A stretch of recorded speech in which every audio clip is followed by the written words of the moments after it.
बिहार की राजधानी पटना में स्थित दीघा घाट अब एक नए इतिहास की ओर बढ़ रहा है। नीतीश सरकार के मंत्री हरी सैनी ने सोमवार 14 अप्रैल 2025 को एक बड़ा ऐलान किया, जिससे नाविक समाज में उत्साह की लहर दौड़ गई। दीघा घाट अब निषाद राजघाट के नाम से जाना जाएगा। इस अवसर पर मंत्री हरी सैनी ने घाट पर आयोजित होने वाले निषाद राज जयंती कार्यक्रम की तैयारियों का जायजा लिया और अधिकारियों को सख्त निर्देश भी दिए। हरी सैनी ने बताया कि पटना की दीघा घाट पर निषाद राज जयंती के मौके पर एक भव्य कार्यक्रम का आयोजन किया जाएगा, जिसमें देश भर से हजारों नाविक हिस्सा लेंगे। यह आयोजन बिहार में पहली बार इस पैमाने पर हो रहा है। कार्यक्रम के दौरान नाविक समाज की कला और परंपरा को उजागर किया जाएगा। मंत्री के अनुसार इस आयोजन के माध्यम से निषाद समाज को न सिर्फ सम्मान मिलेगा, बल्कि उनकी सांस्कृतिक पहचान को भी मजबूती मिलेगी। देश भर से आए नाविक अपनी पारंपरिक कला का प्रदर्शन करेंगे। उनके बीच एक प्रतिस्पर्धा भी आयोजित की जाएगी, जिसमें सर्वप्रथम, द्वितीय और तृतीय स्थान पाने वाले नाविकों को सम्मानित किया जाएगा। इस आयोजन के जरिए न केवल नाविक समाज के हुनर को पहचान मिलेगी, बल्कि उन्हें प्रोत्साहित करने के लिए मंच भी मिलेगा।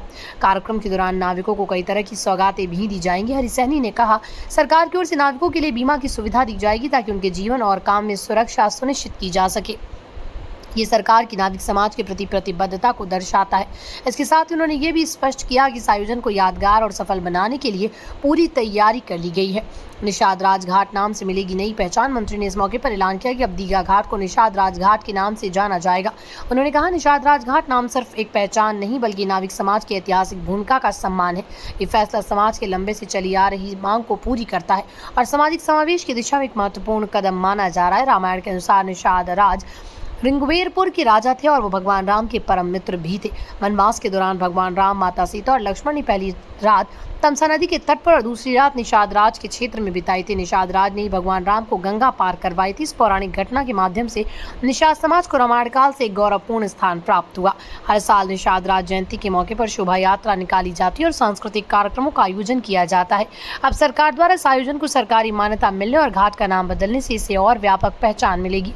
मंत्री हरी सैनी ने निषाद समाज को सरकार की ओर से आश्वासन दिया कि उनका योगदान अब सिर्फ इतिहास की किताबों में नहीं रहेगा, बल्कि सार्वजनिक मंचों और आयोजनों में भी दर्शाया जाएगा।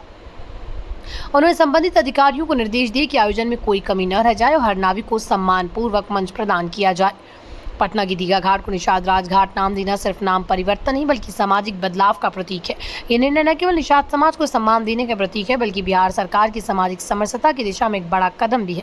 कार्यक्रम में नाविकों की भागीदारी, उनकी बीमा की सुविधा, कला प्रदर्शन और सम्मान समारोह, ये सभी पहलू ये साबित करते हैं कि बिहार अब अपनी ऐतिहासिक और सांस्कृतिक धरोहरों को पहचान देने की राह पर अग्रसर है।